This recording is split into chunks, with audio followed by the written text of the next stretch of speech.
এখন আমি আপনাদের সাথে শেয়ার করছি দুর্দান্ত সুস্বাদু একটি ভর্তা ভাতের রেসিপি।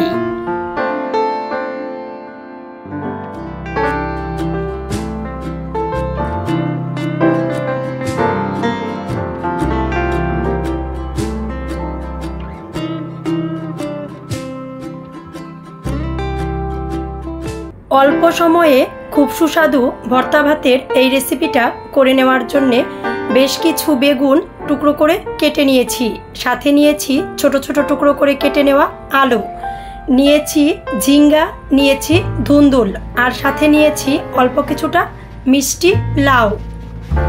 ভর্তা ভাতের রেসিপিটা সুস্বাদু করে নেওয়ার জন্যে নিয়েছি বেশ কিছু কাঁচামরিচ। ভর্তা ভাতের এই রেসিপিটা সুস্বাদু করে নেওয়ার জন্যে আতপ চালের খুদ আমি নিয়েছি। আতপ চালের খুদ দিয়ে এই ভর্তা ভাতটা করে নিলেই কিন্তু খেতে খুব বেশি টেস্টি হয়। আতপ চালের খুদ নিয়ে নেওয়ার পর জল দিয়ে বেশ কয়েকবার খুব ভালো করে ধুয়ে নিচ্ছি।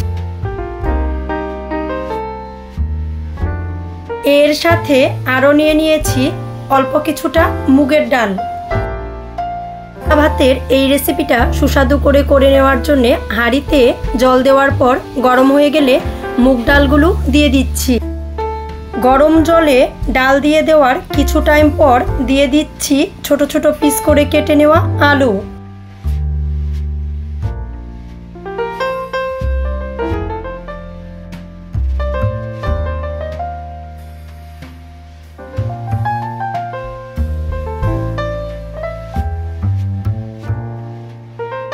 টেস্ট অনুযায়ী দিয়ে নিচ্ছি লবণ।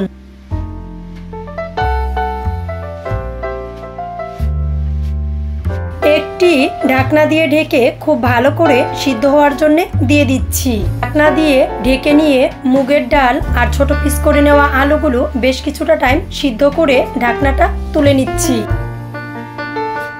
এখন দিয়ে দিচ্ছি বেশ কতগুলো কাঁচামরিচ। আমি আমার টেস্ট অনুযায়ী কাঁচামরিচ দিয়ে নিয়েছি, আপনি আপনার টেস্ট অনুযায়ী দিয়ে নেবেন। মুগের ডাল আর আলুগুলো বেশ অনেকটা টাইম খুব ভালো করে সিদ্ধ করে নেওয়ার পর এখন দিয়ে দিচ্ছি পিস করে নেওয়া মিষ্টি লাউ। এর সাথে দিয়ে দিচ্ছি পিস করে নেওয়া ঝিঙ্গা,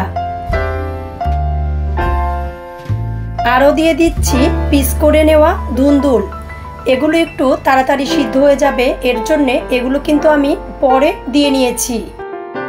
ভর্তা ভাতের এই রেসিপিটা করে নেওয়ার জন্যে আতপ চালের খুদ খুব ভালো করে ধুয়ে নিয়েছিলাম। এখন চালগুলো দিয়ে দিচ্ছি।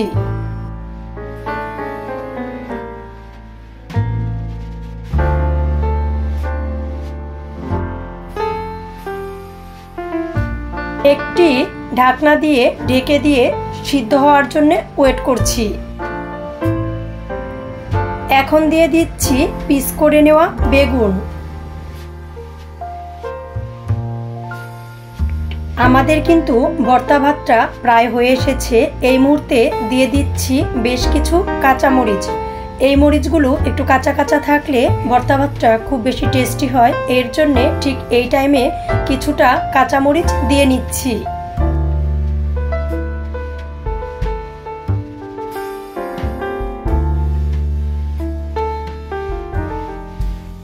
ঢাকনা দিয়ে ঢেকে নিয়ে ওয়েট করছি সিদ্ধ হয়ে যাওয়ার জন্যে। আমাদের কিন্তু ভর্তা ভাত রেডি হয়ে গেছে, চুলা বন্ধ করে নামিয়ে নিচ্ছি।